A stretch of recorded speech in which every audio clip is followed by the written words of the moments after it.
I was married to my ex-husband for 8 years.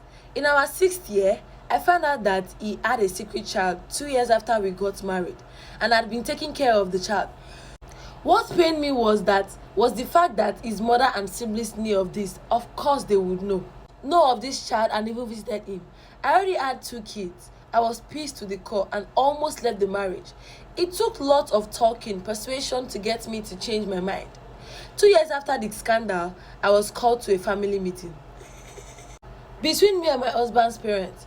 They told me they decided to go for the other child since I know about it now, so I can raise him along my kids all in my husband's house. I asked them what the other woman would be doing with her life, with her time, because aside me being a wife and mother, I'm also a career woman. They said it was to help my kids and tie the other child bonds as siblings. And my husband would save money because apparently the other woman bills him like mad. You know the funniest part? These people will not talk as if they are in the wrong. They will talk as if it is the woman's right to do that. Let's continue. I told them I wasn't doing that, and whatever is going through with the other woman is not my business. It is cross to carry. This brought a bone of contention between us, and to prove to himself that it was the man, he brought the child regardless. I would wake up in the morning, get my kids ready for school, and drive them to school, leaving the other child. Now, Kai. The first time, he called me at work, shouting and asking why I didn't wake the boy up and get him ready for school, like I did for my kids. I told him he brought him himself, so it is his responsibility. When I cook, I give him because food isn't something to be mean about. But whether he bathed, did his homework, slept, woke up, whatever, I was intentional about not giving a damn about it. Or more. You cheating wasn't enough. Now you want to turn me to nanny on top of your mistake? During the weekends, I normally take the kids to my mom. I would send them and leave the boy at home. My ex-husband was going mad. They are already even divorced now, sef. I keep asking myself what he was thinking. That I was going to be stupid? I didn't nag him, but my actions were louder than that. When I take my kids to the recreational center, I leave him at home. Ha!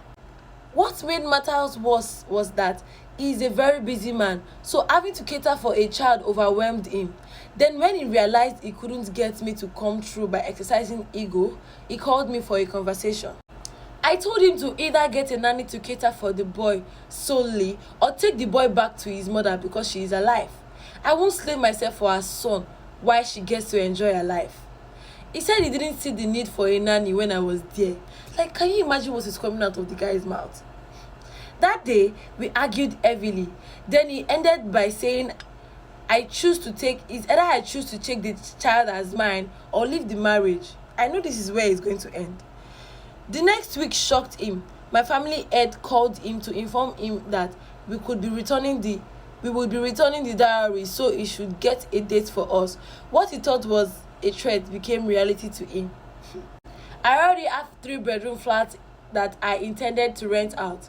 I moved in with my kids and the divorce proceedings started giddy giddy. We are still not officially divorced. It's been a year battling it in court, but the dowry rings have been returned. He has sent the boy back to his mother because he couldn't take care of him by himself. His mother is using that as an advantage to get us back, but I'm truly done. He should marry the boy's mother. You see what you have done something that doesn't make sense. Fine. And then instead of you to know how you control this, carry your ego and smash it. Because if you were thinking about your ego, if your ego was supposed to be in place, you probably wouldn't do that silly mistake. Now you did it, you are still upholding your smashed ego.